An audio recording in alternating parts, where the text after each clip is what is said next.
Telangana website 2026 సంబంధించి online application ఎట్లా చేసుకోవాలని చెప్పి ఈ వీడియో లోపల డీటెయిల్‌గా స్టెప్ బై స్టెప్ మాట్లాడుకుందాం. సో, నేనైతే ఆన్‌లైన్ అప్లికేషన్ ఎట్లా చేసుకోవాలని చెప్పి step by step detail process చెప్తా. వీడియోని ఎక్కడ కూడా స్కిప్ చేయకుండా చూడండి. మీకు ఈజీగా అర్థమైపోతది. అండ్ దానికంటే ముందు మనం రిక్వైర్డ్ డాక్యుమెంట్స్ ఏంది అని చెప్పి కూడా డీటెయిల్‌గా మాట్లాడుకుంటాం.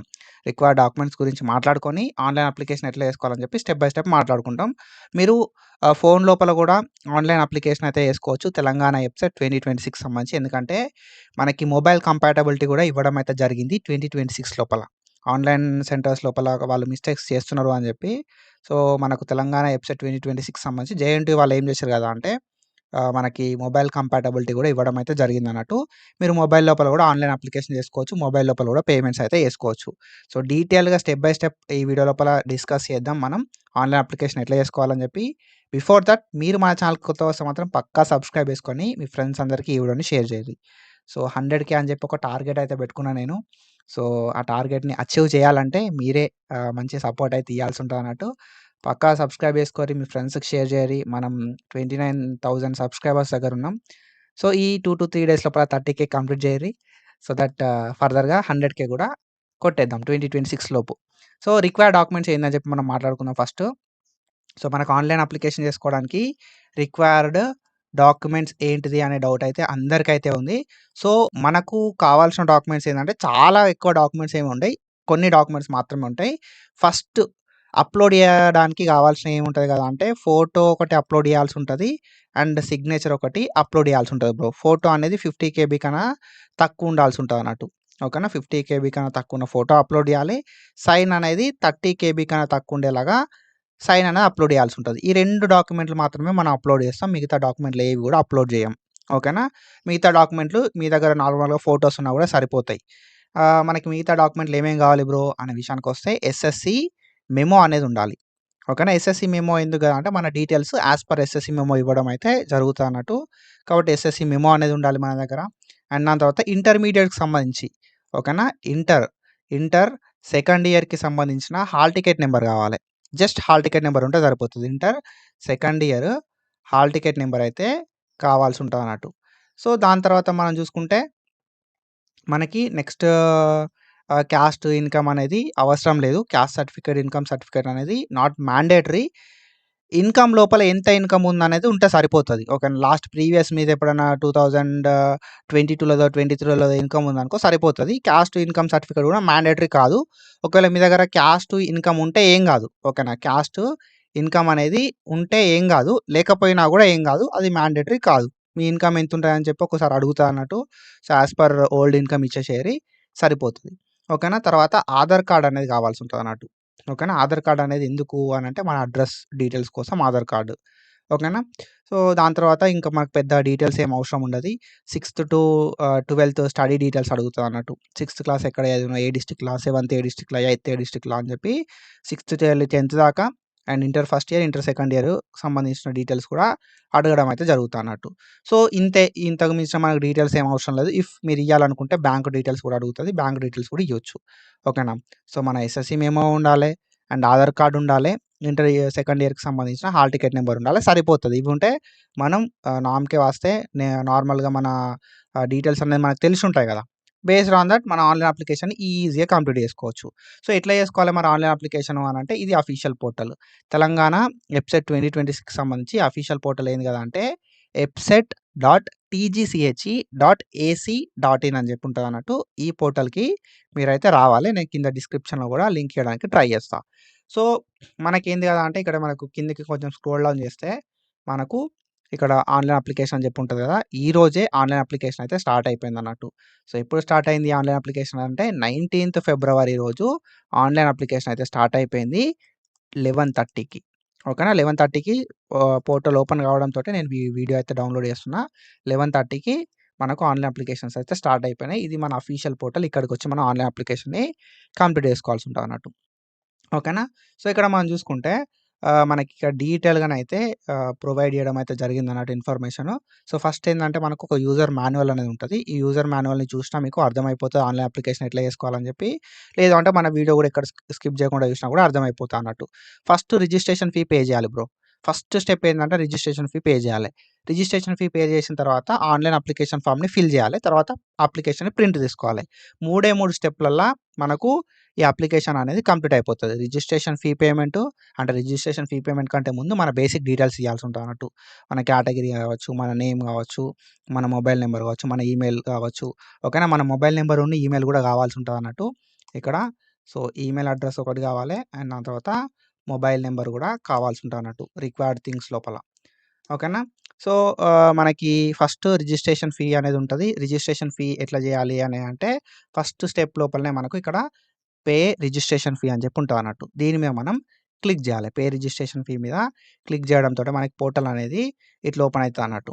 సో, ఏమని అడుగుతది కదా అంటే నువ్వు 2026 సంబంధించిన ఇన్ఫర్మేషన్ డీటెయిల్డ్ ఇన్ఫర్మేషన్ గాని, ఇన్‌స్ట్రక్షన్ బుక్‌లెట్ గాని చదివినవా అని చెప్పి అడుగుతదన్నట్టు. యెస్ అని చెప్పి ప్రెస్ చేస్తుంటే మనకు పోర్టల్ అనేది ఇట్లా ఓపెన్ అయితది. ఓకేనా? సో, ఇందులోపల ఏందంటే fee payment for Telangana website 2026 అని చెప్పి చూపెడుతది. ఇక్కడేందంటే candidates are advised to read carefully detail notification గాని, ఇన్‌స్ట్రక్షన్ బుక్‌లెట్ గాని చదువుర్రి అని చెప్పి మనకు ఒక నోట్ అయితే ఇవ్వడం అయితే జరిగిందన్నట్టు. ఓకేనా?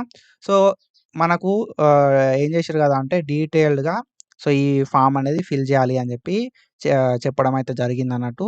అండ్ ఈ అప్లికేషన్ ఫీ పేమెంట్‌ది మనం మిస్టేక్ చేస్తే తర్వాత ఎడిట్ అనేది కాదు బ్రో. ఇదొకటి మీరు గుర్తుపెట్టుకోరి. దీనికి ఎడిట్ అనేది కాదు. మీకు ఎడిట్ ఆప్షన్ వచ్చిన తర్వాత కూడా ఒకవేళ ఎడిట్ ఆప్షన్ ఉన్నా గూడా మనకు ఈ డీటెయిల్స్ అయితే ఎడిట్ కావు. పేమెంట్ ఫార్మ్‌యి. కాబట్టి ఈ డీటెయిల్స్ మనం ప్రాపర్‌గా ఎంటర్ చేయాలి. సో, లాస్ట్ టైమ్ ఏందంటే మోస్ట్ ఆఫ్ ద పీపుల్ ఏం చేశారు కదా అంటే ఈ ఎంపీసీ, బైపీసీ, డిప్లొమా, ఎంబైపీసీ అవి పెట్టుకోవడం లోపల మిస్టేక్స్ అయితే చేసిర్రు. కాబట్టి మీరు ఏ గ్రూప్ అనేది ప్రాపర్‌గా సెలెక్ట్ చేసుకోవాల్సి ఉంటది. ఓకేనా? ఎంపీసీ అయితే ఎంపీసీ సెలెక్ట్ చేసుకోండి. తర్వాత name of the board. A board మనది అని చెప్పి సెలెక్ట్ చేసుకోర్రి. ఓకేనా? సో, మన బోర్డ్ ఏంటిది? Telangana board of intermediate education అనేది మన బోర్డు. సో, టీఎస్‌బీఐ ఆ బోర్డ్‌ని సెలెక్ట్ చేసుకోవాలి. తర్వాత ఇంటర్మీడియేట్‌కి సంబంధించిన latest second year hall ticket number ఉంటదా? Latest second year hall ticket number ఇక్కడ ఇచ్చేసేరి. డ్రాపర్స్ ఎవరైతే ఉంటారో వాళ్ళకి ప్రీవియస్‌దే. ఓకేనా? డ్రాపర్స్ ఎవరైతే ఉంటారో వాళ్ళకు ప్రీవియస్‌దే ఉంటది. అదే ఇచ్చేసేయండి సరిపోతది. ఓకేనా? డిప్లొమా వాళ్ళు ఎవరైతే ఉంటారో ఎస్‌పీ టెట్‌ది హాల్ టికెట్ నంబర్ ఉంటది. ఆ ఎస్‌పీ టెట్‌ది హాల్ టికెట్ నంబర్ ఇచ్చేసేయండి. డిప్లొమా వాళ్ళు సరిపోతది వాళ్ళకి. అండ్ దెన్ దాని తర్వాత ఏందంటే నేమ్ బ్రో. ఈ నేమ్ ఏదైతే ఉందో నేమ్ అనేది యాస్ పర్ ఎస్ఎస్‌సి మెమో ఇయ్యాల్సి ఉంటది. ఎస్ఎస్‌సి మెమో లోపల మీ పేరు ఎట్లయితే ఉంటదో అట్లనే ఇయ్యాలి. ఓకేనా? అండ్ డేట్ ఆఫ్ బర్త్ అనేది యాస్ పర్ ఎస్ఎస్‌సి మెమో ఇవ్వాల్సి ఉంటది. డేట్ ఆఫ్ బర్త్ కూడా సేమ్ ఎట్లా ఉన్నదో ఎస్ఎస్‌సి మెమో లోపల అట్లనే ఇయ్యాల్సి ఉంటది. తర్వాత క్యాండిడేట్స్ మొబైల్ నంబర్. ఓకేనా? మీ మొబైల్ నంబర్ అనేది ప్రాపర్‌గా ఇవ్వండి. మిస్టేక్స్ చేయొద్దు. అండ్ ఆల్టర్‌నేటివ్ మొబైల్ నంబర్ అనేది మ్యాండేటరీ కాదు. అది ఇయ్యకపోయినా మనకు పెద్ద ఫరక్ పడది. అండ్ దెన్ దాని తర్వాత ఈమెయిల్ అడ్రెస్. ఈమెయిల్ అడ్రెస్ కూడా మనకు వర్కింగ్ లోపల ఉన్న ఈమెయిల్ అడ్రెస్ ప్రాపర్‌ది ఇచ్చేసేయాలి. ఎందుకు అనంటే మనకి ఈమెయిల్ అడ్రెస్‌కే మనం ఏమన్నా మర్చిపోయినా కూడా వాళ్ళు మెయిల్ చేయడానికి ఈజీగా ఉండడం అయితే జరుగుతదన్నట్టు. ఓకేనా? అండ్ దెన్ దాని తర్వాత కేటగిరీ. కేటగిరీ లోపల మనకి OC, BCA, BCB, BCC, BCD, BCE అని చెప్పి ఉంటదన్నట్టు. సో, మీరు ఏం చేయాల్సి ఉంటదంటే మీ కేటగిరీ ఏంటిది అనేది మీరు సెలెక్ట్ చేసుకోవాల్సి ఉంటది. డిపెండింగ్ అపాన్ అవర్ కేటగిరీ మనకు ఫీ అనేది ఉంటది. ఓకేనా? సో, ఎస్సీ, ఎస్టీ, పీహెచ్‌కి రూ. 500 ఫీ అయితే ఉంటది. అండ్ ఎవరైతే ఓసీ అండ్ బీసీ ఉంటారో వాళ్ళకి రూ. 900 ఫీ అయితే ఉంటదన్నట్టు. ఓకేనా? రూ. 900 ఫీ ఎవరికి? ఓసీ అండ్ బీసీకి, ఎస్సీ, ఎస్టీ, పీడబ్ల్యూడీకి రూ. 500 ఫీ అయితే ఉంటదన్నట్టు. ఓకేనా? సో, ఎస్సీ, ఎస్టీ, పీడబ్ల్యూడీకి 500, ఓసీ, బీసీ అండ్ ఈడబ్ల్యూఎస్ వాళ్ళకి రూ. 900 ఫీ అయితే ఉంటది. మీరు ఈ కేటగిరీని మీరు ఏది సెలెక్ట్ చేసుకుంటారు అనే దాన్ని బట్టి మనకు ఫీ అనేది చూపెడతా అన్నట్టు. ఓకేనా? ఎస్సీ లోపల కేటగిరీ 1 కేటగిరీ 2 కేటగిరీ 3 అని కూడా ఉంటది. సో, అది కూడా ప్రాపర్‌గా చూసుకొని సెలెక్ట్ చేసుకోవాలి. మీ క్యాస్ట్ సర్టిఫికేట్ ఉంటే మీ క్యాస్ట్ సర్టిఫికేట్ లోపల మీది 1 2 3 అని చెప్పి ఉంటది. చూసుకోండి. అండ్ దెన్ దాని తర్వాత పీడబ్ల్యూడీనా అని చెప్పి అడుగుతా అన్నట్టు. ఇక్కడ మీరు యెస్సా, నోవా అనేది పెట్టుకోవాల్సి ఉంటది. అంటే మీరు ఒకవేళ ఫిజికల్లీ హ్యాండిక్యాప్డ్ గాని, ఫిజికల్లీ ఛాలెంజ్డ్ ఉంటే యెస్ పెట్టుకోరి. లేదంటే నో పెట్టుకోరి. ఒకవేళ మీరు యెస్ పెట్టుకుంటే మాత్రం సదరం సర్టిఫికేట్ నంబర్ అడుగుతది. కాబట్టి ఉన్నోళ్ళు మాత్రమే యెస్ ఆర్ నో పెట్టుకోరి. అండ్ దెన్ ఇక్కడ ఏందంటే స్ట్రీమ్ అనేది మీరు ఇంజినీరింగ్‌కి అప్లై చేసుకుందాం అనుకుంటున్నారా? అగ్రికల్చర్‌కా? లేకపోతే బోత్ ఇంజినీరింగ్ అండ్ అగ్రికల్చర్‌కా అనేది ఆప్షన్ అడుగుతది. దీన్ని మీరు చూజ్ చేసుకోవాల్సి ఉంటదన్నట్టు. మీరు ఒకవేళ బైపీసీ అయితే అగ్రికల్చర్, ఫార్మసీకి సెలెక్ట్ చేసుకోవాల్సి ఉంటది. ఎంపీసీ అయితే ఇంజినీరింగ్‌కి సెలెక్ట్ చేసుకోవాల్సి ఉంటదన్నట్టు. ఓకేనా? ఒకవేళ మీరు బైపీసీ అయ్యుండు ఓకేనా? సో, ఒకవేళ మీరు బైపీసీ అయ్యుండి మీ దగ్గర ఒకవేళ ఎంబైపీసీ చేసిర్రనుకో మీరు అట్లాంటి సిట్యుయేషన్ లోపల బోత్ ఎంపీసీ, బైపీసీ కూడా పెట్టుకునే ఛాన్స్ అయితే ఉంటదన్నట్టు. డిపెండింగ్ అపాన్ ద రిక్వైర్మెంట్ మీరు ఏది చేద్దాం అనుకుంటున్నారు అనే దాన్ని బట్టి మీరు ఇక్కడ మీ స్ట్రీమ్‌ని అయితే సెలెక్ట్ చేసుకోవాల్సి ఉంటదన్నట్టు. అండ్ దెన్ దాని తర్వాత పేమెంట్ టైప్ లోపల నెట్ బ్యాంకింగ్ ఉంటది. డెబిట్ కార్డ్, క్రెడిట్ కార్డ్‌లు ఉంటాయన్నట్టు. సో, అది ఆటోమేటిక్‌గా డిఫాల్ట్ ఉంటదన్నట్టు. సెలెక్ట్ చేసుకొని ఇక్కడ మనకి కింద ఒకటి చెక్ మార్క్ ఉంటదన్నట్టు. Check box. ఆ చెక్ బాక్స్‌ని సెలెక్ట్ చేసుకొని మనమైతే సబ్మిట్ కొట్టాల్సి ఉంటదన్నట్టు. ప్రొసీడ్ ఫర్ పేమెంట్ అనే ఆప్షన్ ఉంటది. ఆ ప్రొసీడ్ ఫర్ పేమెంట్ అనే ఆప్షన్‌ని సెలెక్ట్ చేసుకోవాల్సి ఉంటదన్నట్టు. ఓకేనా? సో, ఇంటర్మీడియేట్, రెగ్యులర్ అని ఉందిగా దీని మీద మనం సెలెక్ట్ చేసుకుంటాం. ఓకేనా? సో, అది. అండ్ దెన్ దాని తర్వాత మనం పెట్టుకున్న డీటెయిల్స్ ప్రకారం మనకిక్కడ అమౌంట్ అనేది చూపెడతది. ఆ అమౌంట్ చూసుకొని మనం ఏం చేయాల్సి ఉంటదంటే ప్రొసీడ్ ఫర్ పేమెంట్ అని చెప్పి ప్రెస్ చేయాల్సి ఉంటదన్నట్టు. ఓకేనా? ప్రొసీడ్ ఫర్ పేమెంట్ అని చెప్పి ప్రెస్ చేస్తుంటే మనకి పోర్టల్ అనేది ఇట్లా ఓపెన్ అయితది. ఓకేనా? సో, మనకి పేమెంట్ చేయడానికి ఓకేనా అని చెప్పి చూపెడతదన్నట్టు. ఓకేనా? సో, మీ హాల్ టికెట్ నంబర్ ఇది and name of the board అనేది ఇది. రెగ్యులర్ అని చెప్పి సెలెక్ట్ చేసుకున్నారు. సో, మీరు పేమెంట్‌కి రెడీనా అంటే యెస్ అని చెప్పి మనం ప్రెస్ చేస్తుంటే పోర్టల్ అనేది మనకు నెక్స్ట్ ఇట్లా ఓపెన్ అయితదన్నట్టు. ఓకేనా? సో, ఇందులోపల ఏందంటే మనం సెలెక్ట్ చేసుకోవాల్సి ఉంటది. ఐదర్ క్రెడిట్ కార్డా, ఓకేనా? లేకపోతే డెబిట్ కార్డా, లేకపోతే నెట్ బ్యాంకింగ్ అని చెప్పి ఆప్షన్ ఉంటదన్నట్టు. ఇందులోపల మన దగ్గర ఏదైతే ఉంటదో అది సెలెక్ట్ చేసుకోవాలి. So, most of the people ఏందంటే డెబిట్ కార్డ్ సెలెక్ట్ చేసుకుంటూ డెబిట్ కార్డ్ అంటే ఏటీఎం కార్డ్ ఉంటది కదా! ఏటీఎం కార్డ్ సెలెక్ట్ చేసుకొని ఏటీఎం కార్డ్ నంబర్ ఇచ్చి కింద మనకి ఎక్స్‌పైరీ డేట్ ఉంటదన్నట్టు. ఎక్స్‌పైరీ డేట్ అనేది ఇచ్చి దాని తర్వాత మనకు సీవీవీ నంబర్ ఉంటదన్నట్టు. ఆ సీవీవీ నంబర్ ఇస్తే మన రిజిస్టర్డ్ మొబైల్ నంబర్‌కి ఓటీపీ వస్తది. ఆ ఓటీపీ ఎంటర్ చేస్తుంటే పేమెంట్ అనేది సక్సెస్ అయిపోతదన్నట్టు. సో, అంత ఈజీగా మనం అయితే మన పేమెంట్‌ని కంప్లీట్ చేసుకోవచ్చు. ఓకేనా? సో, మన పేమెంట్ అనేది కంప్లీట్ అయిన తర్వాత మనకు నెక్స్ట్ ఏంది కదా అంటే సో, మనకు పేమెంట్ అయింది అన్నట్టుగా ఒక రిఫరెన్స్ ఐడీ అనేది జనరేట్ అయితది. సక్సెస్‌ఫుల్‌గా పేమెంట్ అయినప్పుడు మాత్రమే రిఫరెన్స్ ఐడీ అనేది జనరేట్ అయితది. ఒకవేళ పేమెంట్ అనేది కాలేదంటే రిఫరెన్స్ ఐడీ అనేది జనరేట్ కాదు. ఓకేనా? సో, మీరేం చేయాల్సి ఉంటది కదా అంటే పేమెంట్ అవ్వడుతోటే proceed to fill application form అన్నా పర్లేదు. లేదు అంటే మనం హోమ్ పేజ్‌కొచ్చి కూడా మన పేమెంట్ స్టేటస్‌ని చెక్ చేసుకొని దాని తర్వాత మనమైతే సో, ఫర్దర్‌గా అప్లికేషన్‌ని కంటిన్యూ చేయొచ్చన్నట్టు. సో, ఈ గ్రీన్ కలర్ లోపల వచ్చింది కదా! ఈ నంబర్‌ని మీరు స్క్రీన్‌షాట్ తీసుకొని లేకపోతే ఎక్కడైనా రాసి పెట్టుకోండి. ఎందుకంటే ఫర్దర్‌గా ఇది హెల్ప్ అయితది మీకు. ఓకేనా? సో, పేమెంట్ అనేది సక్సెస్‌ఫుల్ కాలే అనుకో అప్పుడు ఏం చేయాలి అనంటే మన హోమ్ పేజ్‌కొచ్చి know your fee payment status అనే ఆప్షన్ ఉంటది. దీని మీద మనం ప్రెస్ చేయాలి. Know your fee payment status అని ప్రెస్ చేస్తుంటే మనకు కొన్ని డీటెయిల్స్ అడుగుతారన్నట్టు. మీ qualifying examination hall ticket number ఏంది? అంటే second year hall ticket number ఏంటిది? అండ్ మీ మొబైల్ నంబర్ ఏంటిది? మీ డేట్ ఆఫ్ బర్త్ ఏమున్నది? మీరు ఏ స్ట్రీమ్ సెలెక్ట్ చేసుకున్నారు అని చెప్పి అడుగుతారన్నట్టు. ఈ డీటెయిల్స్ అన్ని ఇచ్చుడుతోటే సో, మనకి చెక్ పేమెంట్ స్టేటస్ అని చెప్పి కొట్టాలి. ఈ డీటెయిల్స్ అన్ని ఇచ్చి. మనకేందంటే ఇవన్నీ చూపెడతా అన్నట్టు. ఓకేనా? సో, పేమెంట్ అనేది ఏమైంది? సక్సెస్ అయిందా? ఫెయిల్ అయిందా? అని చెప్పి. ఓకేనా? పెండింగ్ అని ఉందా? పెండింగ్ అని ఉంటే వెయిట్ జేయరి బ్రో. ఓకేనా? పెండింగ్ అని ఉంది అంటే పేమెంట్‌ది వెయిట్ జేయరి. సక్సెస్ అని ఉంటే ఫర్దర్ అప్లికేషన్ ప్రాసెస్‌కి ప్రొసీడ్ గారి with this payment reference ID. ఓకేనా? ఈ పేమెంట్ రిఫరెన్స్ ఐడీని రాసుకొని ఫర్దర్‌గా ప్రొసీడ్ గారి. అండ్ దెన్ దాని తర్వాత ఒకవేళ ఫెయిల్డ్ అని వచ్చిందనుకో ఫర్దర్‌గా మళ్ళా సేమ్ హోమ్ పేజ్‌కొచ్చి మన ఫీ పేమెంట్ ఫార్మ్ ఏదైతే ఉందో అది మళ్ళా ఫిల్ చేసి పేమెంట్ అయితే కంప్లీట్ చేసుకోవాల్సి ఉంటదన్నట్టు. ఓకేనా? సో, ఇట్లా మనం మన అప్లికేషన్ ఫీ పేమెంట్ స్టేటస్‌ని తెలుసుకోవాల్సి ఉంటది. అండ్ దెన్ దాని తర్వాత మనం ఏం చేయాల్సి ఉంటది అంటే మళ్ళా హోమ్ పేజ్‌కి అయితే రావాల్సి ఉంటదన్నట్టు. హోమ్ పేజ్‌కొచ్చి మన అప్లికేషన్ ఫార్మ్‌ని ఫిల్ చేయాలి. ఓకేనా? ఒకవేళ పేమెంట్ సక్సెస్ అయితే అప్లికేషన్ ఫార్మ్‌ని ఫిల్ చేయరి విత్ రిఫరెన్స్ ఐడీ.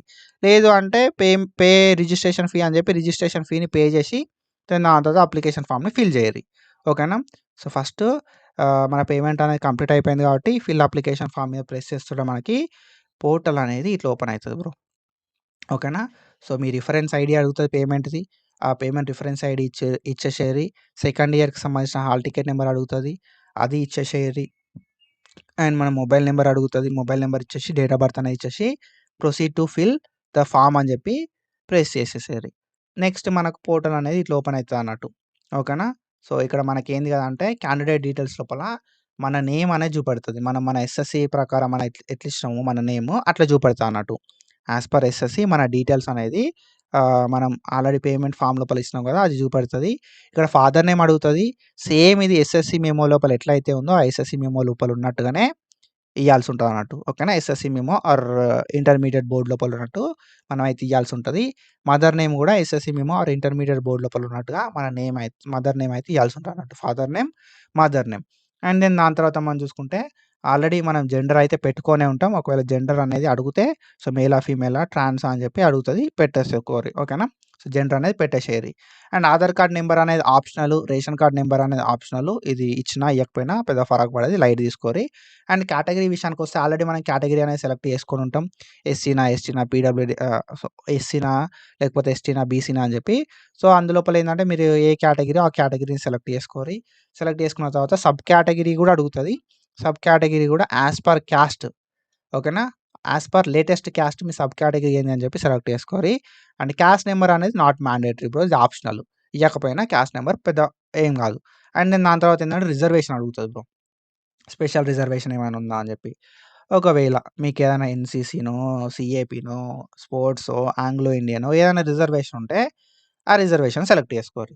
లేదు అనంటే లైట్ తీసుకోరి. ఏది సెలెక్ట్ చేసుకోకపోతే ఏం కాదు. ఓకేనా? ఉంటే మాత్రం ఇట్లా టిక్ ఉంటది. టిక్ పెట్టేసేయరి. And type of the PH physically handicapped yes అని పెడితే మాత్రం సో, మీరు మీకు ఈ ఆప్షన్‌లు చూపెడతదన్నట్టు. ఏమని చూపెడతది? కలర్ బ్లైండ్‌నెస్సా? డెఫా? హియరింగ్ ఆఫ్ హార్డ్ ఆఫ్ హియరింగా? లోకోమోటర్ డిజబిలిటీయా? ఆటిజమా?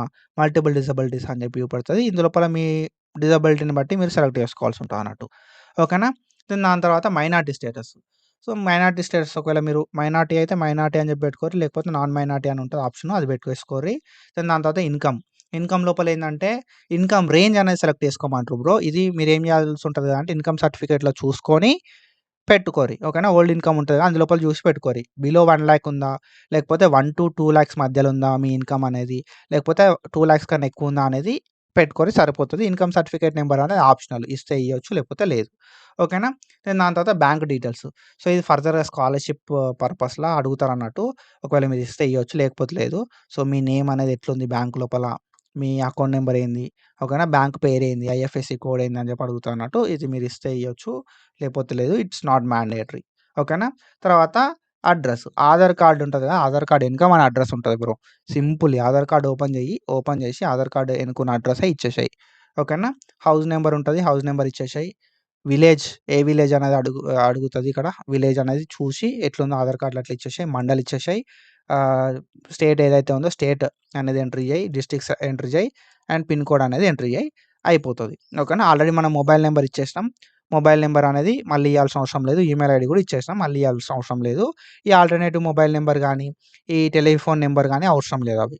ఓకేనా? So, as per Aadhaar card, house number, village, mandal, district, state, pin code ఇచ్చేసేయరి. సరిపోతది. ఓకేనా? దెన్ దాని తర్వాత మనకు నెక్స్ట్ ఇంకా కిందికొస్తే ఏందంటే క్వాలిఫైయింగ్ ఎగ్జామినేషన్ అని చెప్పి అడుగుతారన్నట్టు. నువ్వు ఇంటర్మీడియేట్ అనేది ఓకేనా? లేకపోతే డిప్లొమా అనేది 10+2 ఈక్వాలెంట్ అనేది ఎక్కడ చదివినవు అని చెప్పి అడుగుతారన్నట్టు. ఓకేనా? అర్బనా? రూరలా? అని చెప్పి. ఇది సెలెక్ట్ చేసుకోవాలి. ఇది మ్యాండేటరీ.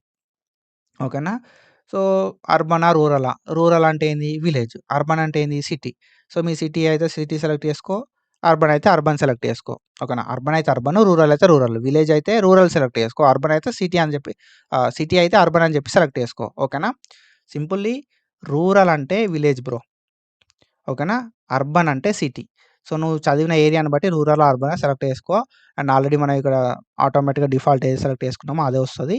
అండ్ దెన్ దాని తర్వాత మనకి ఎంపీసీ అయితే ఎంపీసీ సెలెక్ట్ చేసుకో. బైపీసీ అయితే బైపీసీ, డిప్లొమా అయితే డిప్లొమా, ఎంబైపీసీ అయితే ఎంబైపీసీ అనేది సెలెక్ట్ చేసుకో. దెన్ దాని తర్వాత మనం చూసుకుంటే హాల్ టికెట్ నంబర్ మనం ఆల్రెడీ ఇచ్చినాం కదా! ఆ హాల్ టికెట్ నంబర్ ఆటోమేటిక్‌గా వచ్చేస్తది. అండ్ ఇక్కడ ఇయర్ ఆఫ్ పాసింగ్. ఈ ఇయర్ ఆఫ్ పాసింగ్ అనేది నువ్వు సెలెక్ట్ చేసుకోవాలి.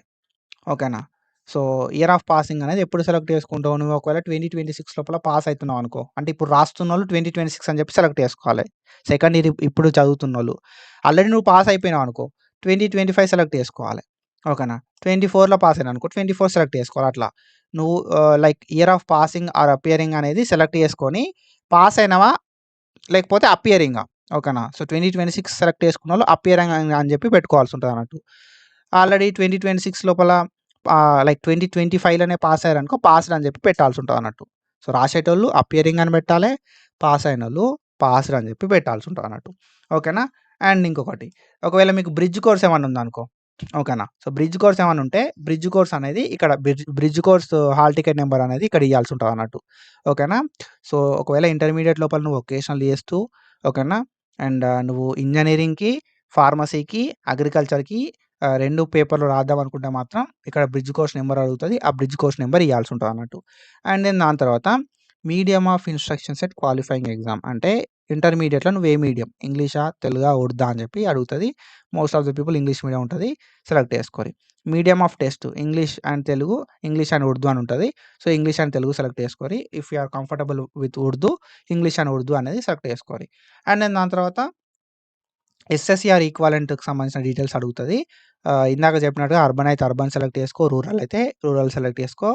తర్వాత హాల్ టికెట్ నంబర్ అనేది ఇచ్చేసేయి. తర్వాత ఇయర్ ఆఫ్ పాసింగ్ అడుగుతది. Month of passing, year of passing అనేది ఎస్ఎస్‌సి మెమో లోపల ఉంటది. సెలెక్ట్ చేసుకో. ఓకేనా. సేమ్ ఎస్ఎస్‌సి మెమో లోపల ఎట్లయితే ఉంటదో year of passing, month of passing అది చూసి సెలెక్ట్ చేసుకో సరిపోతది బ్రో.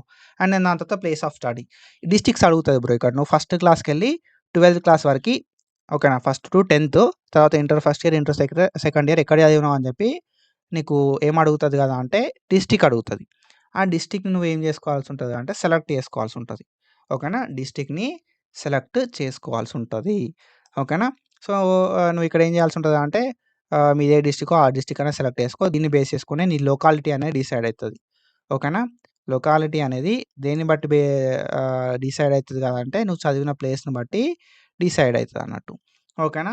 అండ్ దెన్ దాని తర్వాత మనం చూసుకుంటే ఏరియా ఆఫ్ రిజర్వేషన్. సో, లోకలా నువ్వు అయితే లోకల్ పెట్టుకో. ఏపీనా లేకపోతే అన్‌రిజర్వ్డ్ పెట్టుకో. లోకల్ అయినోళ్ళు మాత్రమే లోకల్ అని పెట్టుకోవాలే. సో, లోకల్ కానోళ్ళందరూ కూడా అన్‌రిజర్వ్డ్ అని చెప్పి పెట్టుకోవాల్సి ఉంటదన్నట్టు. దాని తర్వాత సో, నువ్వు అప్లై చేసిన స్ట్రీమ్ ఏంటిదనేది మనకు చూపెడతదన్నట్టు.